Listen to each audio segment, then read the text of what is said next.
Enjoy early access to ad-free episodes each week when you subscribe to Wedding Planning Podcast Premium in Apple Podcasts. Enjoy the show. Why, hello there, and welcome to this week's featured wedding planning meeting, if you will, all about some creative wedding reception entertainment ideas that I cannot wait to share with you.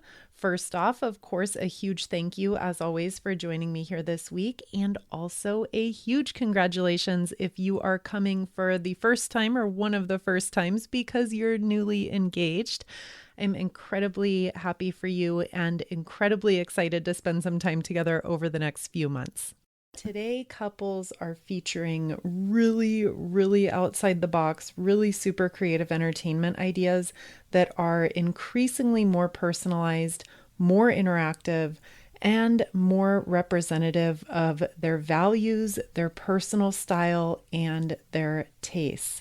So we've gone way beyond traditional wedding elements, traditional wedding entertainment, and I absolutely love the way that so many couples who I've worked with and couples who you see their weddings out on Pinterest and you see them written up on various websites and such, but they have taken their own personalities, their own values, their own budget, and their own spin on things, and really use this as an excellent opportunity to truly personalize their wedding celebration. Now, there are millions of ways that we could imagine classic wedding reception entertainment and activities and use those reimagined ways to create a wedding experience that, again, is based on you and your values and your priorities. In this meeting, we're going to cover an overview of some creative wedding entertainment ideas and some fun twists on tradition that you can use to plan and treat your guests to a really unforgettable experience. So as we get this conversation started, you may be asking yourself, but Cara, what's wrong with just good old-fashioned dinner and dancing? And I will say at the very start of this conversation, there's nothing wrong with that at all. If you are set on a very traditional reception style with all the classic elements and your favorite music to dance to, there's absolutely nothing wrong with that, and you don't need to go any further. So if that sounds like you, then please feel free to pause this meeting and move on. If you are interested in brainstorming and potentially coming up with some enhancement ideas in order to entertain your guests, I'm going to take you through a brainstorm here just so we can get some really creative ideas flowing. Now, so before we get into specifics, start by brainstorming some of the most unforgettable parties, corporate events, dinners, galas, weddings, any event or party or celebration that you've been to in the past. Think about what the standout elements of that event were. Again, we're going beyond weddings. I want you to think about conferences you've been to, anniversary parties, birthday parties, big or small, it doesn't matter. Just think about what stands out in your memory in terms of the wow factor that was brought out as entertainment. And it doesn't need to be expensive or over the top crazy. It could be a very simple thing that just really created a lasting impression on you. So call to mind anything along those lines. So to summarize this brainstorm, you're going to make a list of everything from any past event you've been to that made a really lasting impression on you. So what made it so special? And then what specific activities were they that were so creative and fun and memorable? And then we're going to use that list as your starting point for ways that you can really go outside the box and create a memorable reception experience for all of your guests. And for now, I mentioned budget very briefly before, but for right now during this brainstorm, don't worry about budget or cost or feasibility. Just literally brain dump anything and everything that comes to mind as being a really memorable entertainment experience at a past event. And once you've done that, we're going to take a closer look. So you've got your list, and now I want to go in and examine more closely and more carefully the things that you have written down. Now, there may be some items or activities that do fit easily within your budget and they can be easily duplicated. So, for example, this might mean hiring a magician or a clown to entertain the kids. You could bring in a caricature artist to do caricature drawings of your guests. There might be a specific table game or outdoor lawn games, a fortune teller, a cigar bar, a mechanical bull. Yes, I've seen it. It happens. Any of these that can be duplicated that fall within your budget, that's great. Mark those off with a check. And then there might be other items on your list that we're going to need to put a little extra thought and a little extra creativity into coming up with a spin or a twist or something that's scaled down and make that more affordable.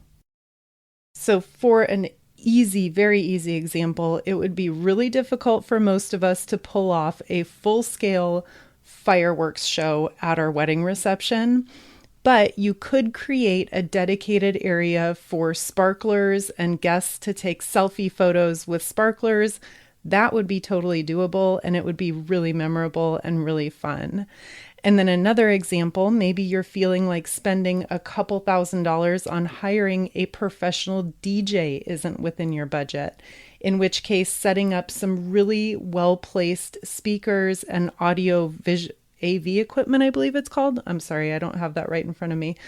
Just some well-placed speakers and then creating a meaningful and a fun music playlist is something that would be really, really easy to do. There are tons of music streaming services this day and age, and that's totally accessible. So considering all of those checkpoints, go ahead and mark the items on your entertainment brainstorm list that are within your budget and they are doable, and those are going to become your entertainment priorities. And then after you've done that, go ahead and mark the items that pique your interest, but you know right away, you know right now that they would need to be reworked or approached in a more affordable or a more scaled down way. And I would really encourage you always to be very realistic when you review this list and be thoughtful and carefully choose entertainment items to focus on based on, number one, how much of your time commitment is going to be required. Be realistic. What's the cost involved? Again, don't ballpark it or what you think it would cost to hire a magician. You really need to do the groundwork and get some quotes so that you know exactly what you're in for. And the next checkpoint to consider is how many people are going to need to be available to help you pull that off. You can't just throw a mechanical bull in the middle of your dance floor and have guests go at it by themselves. You're going to need to hire some support and some staff to facilitate that activity. And then the final checkpoint that you'll want to think about very realistically is how much space is going to be required. And hand in hand with that, is it compatible with your venue? A mechanical bull may not be compatible with all wedding venues. That's just the example I keep coming back to, but use those checkpoints and be very, very realistic. And I'll touch very quickly on pre-reception entertainment. So if you are having a ceremony at site A and then a reception at site B, it's really common to have a chunk of time between the ceremony and the reception that you want to fill, giving your guests some options for things to keep them occupied.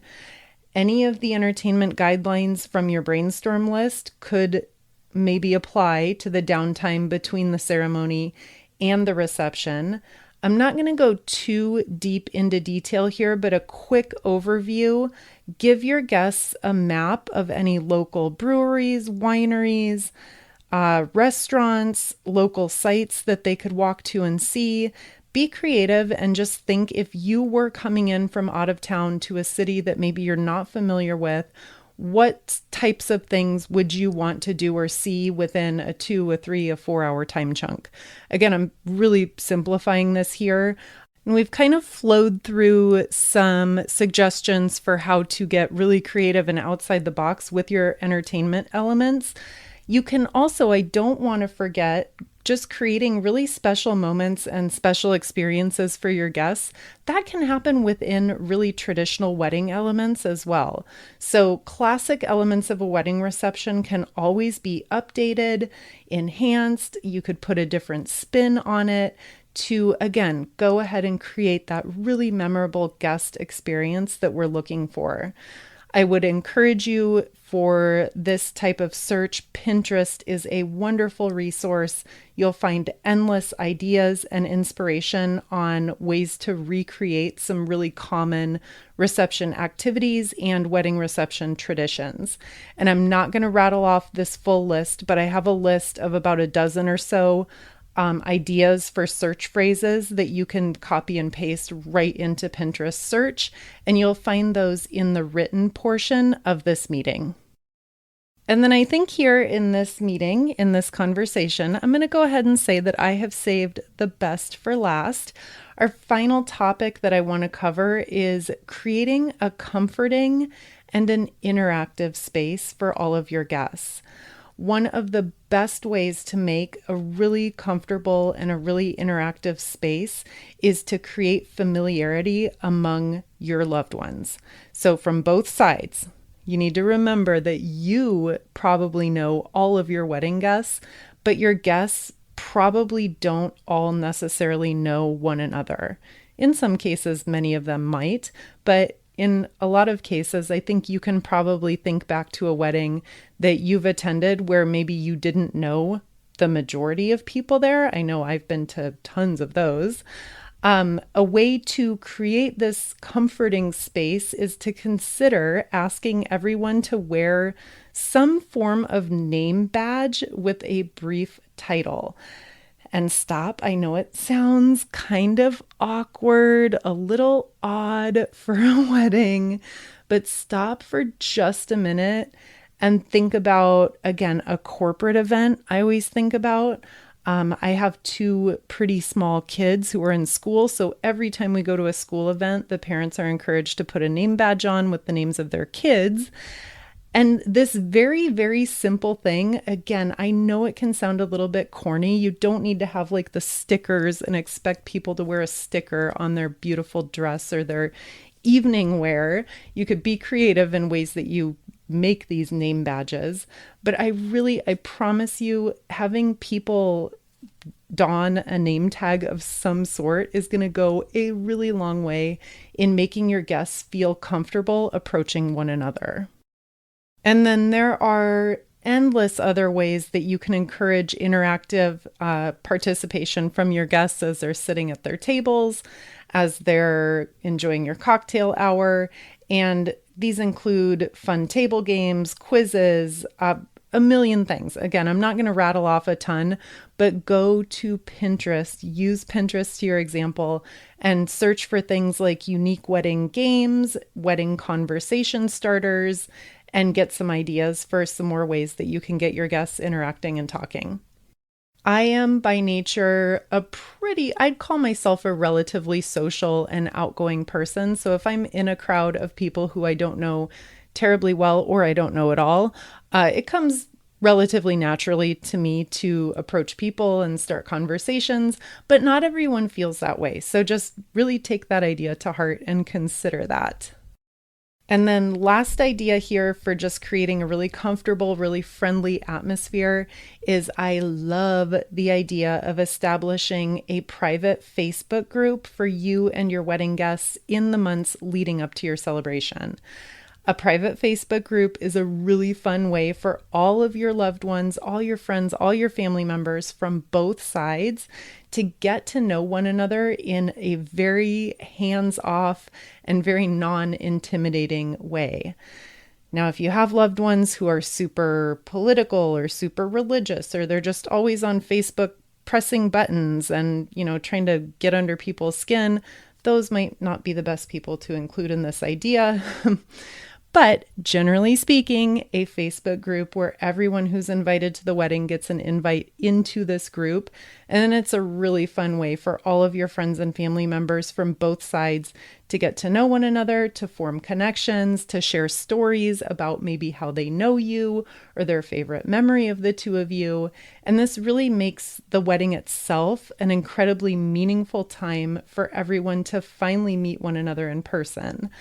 The Facebook group and the interactions, that's already broken the ice for everyone. And this will go a long way in fostering a really welcoming and really fun experience for everyone involved.